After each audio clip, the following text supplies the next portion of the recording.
experience is compressed in films or in television episodes.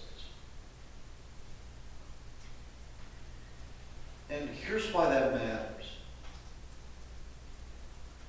Here you've got somebody,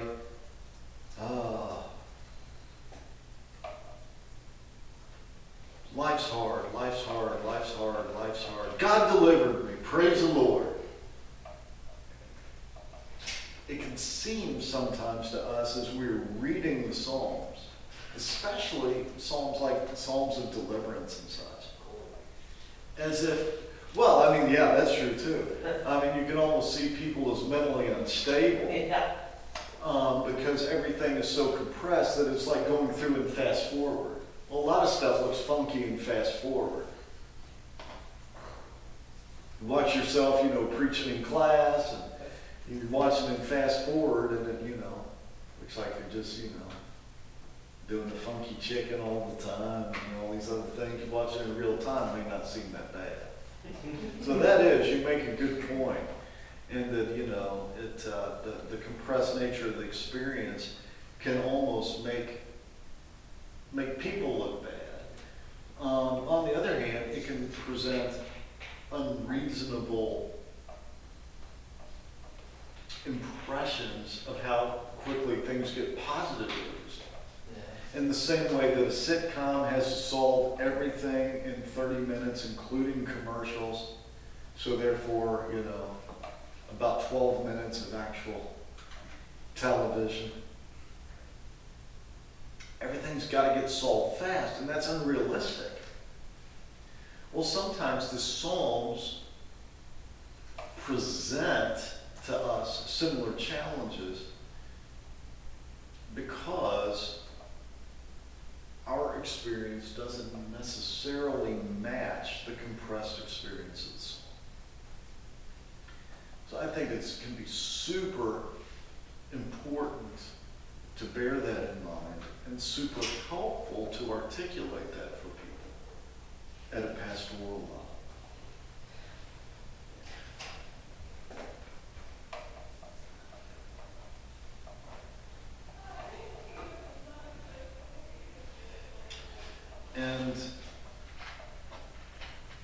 And within all of that, just even where the vantage point of time is, I called on the Lord and He delivered me, is often a retrospective, where a lot of stuff's being left out. I called on the Lord and He delivered me. It took a while, but He delivered me. And yet you might just summarize that even for your friends as, I called on the Lord in my time of distress and He delivered me. You're not telling the whole story. You're just summarizing the essences.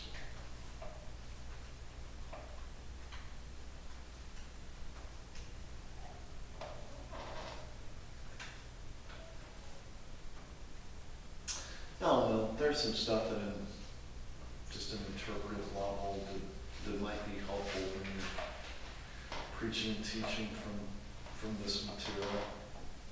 What things are you thinking about in terms of practical issues related to preaching and teaching in the Psalms? Are there things you've been thinking about in relationship to life, or in relationship to your readings, or examples that you've heard, or issues that you've wrestled with in your own preaching and teaching? What are some of the practical challenges that you've noticed? It's an older language. It's not something that's sometimes easier in our introverted way, like how do we connect the dots and like how does it come together for us to understand it today. Sometimes it's kind of hard to put. How does that show up for you, particularly in the Psalms? Well, it just speaks. Well, like, if we think of the parallels, it's kind of sometimes hard for me. Mm-hmm. Like, I don't think always thought for thought. Yeah. It's like,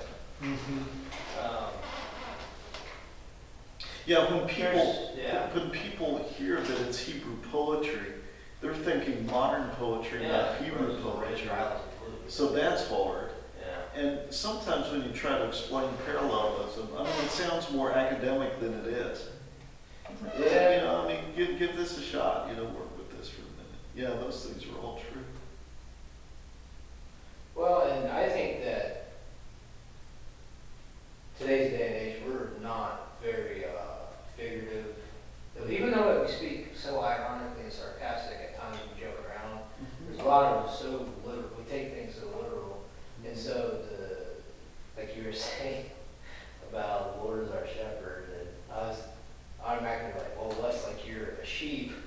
You know, how's that? Sometimes you have to understand the context of everything. You could easily put yourself into a box if you don't quite contextualize the.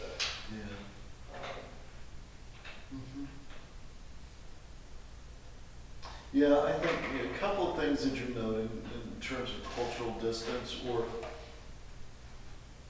in the second case, just a view of the Bible. One, that whole helping people see parallelism, and that it's not too hard for them, and that they can do this, and that still the biblical poetry is different than contemporary poetry. And that whole difference between rhythm of meaning and rhythm of sound, that whole kind of thing. So that's one whole category. And then the second one, gosh, I'm drawing a blank now. What did you say with the second one? I had something. The figurative, like. Oh, the figurative language. So many people. Yeah, well, a view of the Bible where people are expecting that because the Bible is true, everything's going to be simple and straightforward. Right. I get you in trouble real quick. Yeah, so both those things are definite challenges. And rather than just acknowledging the challenge, I'm interested in, okay, what do you do about the challenges? Well, one thing you can do is by showing a few simple examples of how parallelism works. Yeah. You know, you can give people the skills that they need to do that. But also, I think we miss a lot of teaching opportunities at the local church level through not only classes, but web presence and stuff. I mean, if you're going to be doing a series from the Psalms, maybe you upload a couple of little 5 to 10 minute video lectures where you just describe Hebrew parallelism. This is going to just be really important for understanding this stuff, and just give people a few examples of how it works, or even expand at a teaching level what you were just doing in your sermon, or what you're going to be doing in your sermon, and showing how you got there.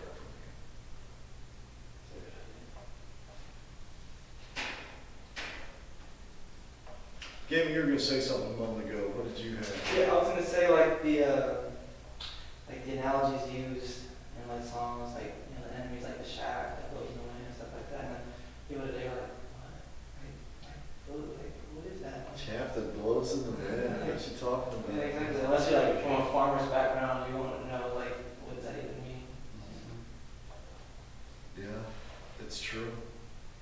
And another way you see that's when you see references not only to ancient practices, but ancient peoples and stuff, you know. Yeah. There's just a lot of stuff, oh, this is like this, or whatever. And stuff. Cedars of Lebanon, just like the cedars of Lebanon. What does that mean? Yeah. Does that mean they're tall and strong? Does that mean they smell good? What exactly does that mean? Yeah, that's true. That's true.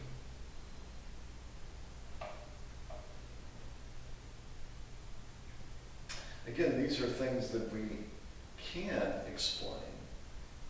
And I think a part of the challenge, I don't know what you'll find as preachers and teachers, but I think you will find that it's hard to decide how much to explain. You ever wrestle with that? How much do I explain? If you like to teach, you want to explain a lot. Yeah. And if you don't like to teach, you'd rather just get to other stuff. You'd rather get to illustration or application or whatever. But if you have the heart of a teacher, There's something in you that just wants to help people see all the good stuff that's there. Well, you're gonna have, you can't explain everything. Again, that's one of those things where I think you're looking through and there's all this stuff that they may not understand the analogies and stuff. And so how do you decide which ones to unpack? Or whether to try to unpack all of them? I may have said this last time, but basically, I wouldn't make this too complicated. What do they have to know in order to understand the core message of the song? Yeah. That's what you start with. And then you just start to try to figure out whether you've got time to do anything else. In most sermons, by the time you explain what's most crucial, you're pretty much to the point of having to decide whether to preach a content-heavy sermon or to preach one that balances content, application, illustration. A lot of times you don't have much time to explain much beyond what's most crucial. If it's a 20 to 30 minute sermon. Yeah. It's a classroom setting that's a lot different. And I sometimes wonder if that doesn't, if what you learn by example in places like this doesn't actually make it harder for preachers. Because what you see modeled for you occurs within a format in which there's time to explore stuff through more layers and levels. You don't get 20 to 30 minute class periods. So you're not hearing people wrestle with those issues and have to make those decisions. And it creates, I think, an unrealistic expectation that we put on ourselves then as preachers.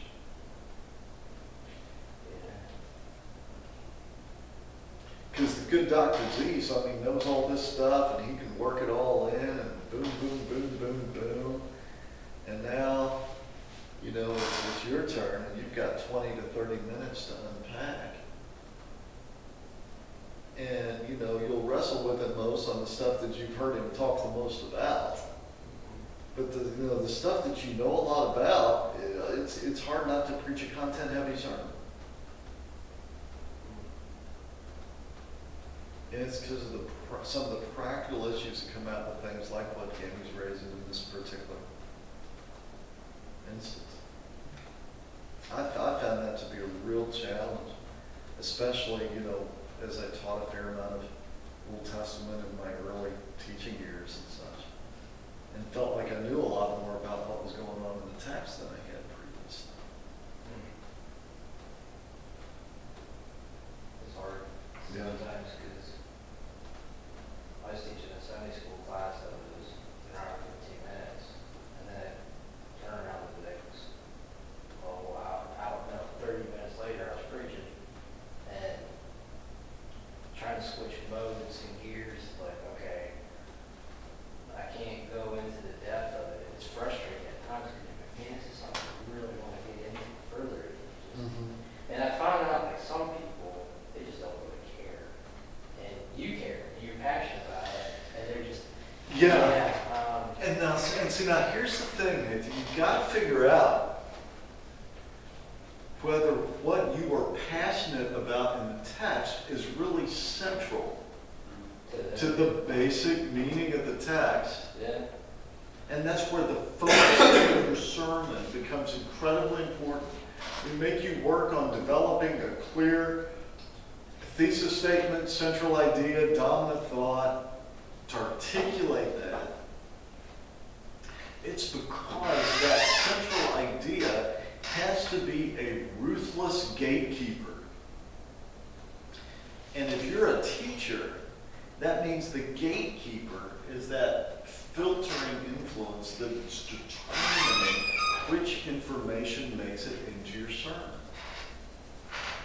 And it's also why the central idea of your sermon has to be closely tied to the central idea of the psalm. Because if you're grabbing some secondary idea, then all of a sudden you've put yourself in a bind.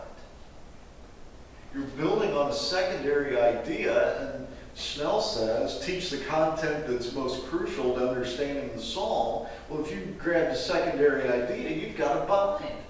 Because the information that best helps you understand the psalm doesn't help you best understand the sermon. So that's one of those good tests. If you're putting yourself in a bind, that's a good way to sort of check and balance yourself. To make sure you're really getting at the heart of your passage. It's the information that seems to be the most crucial. Isn't really central to your message. And may be an opportunity to nudge your message in a little more the direction of the heart of the psalm. Other challenges that you faced in preaching and teaching in the cemetery? I know for me is when you deal with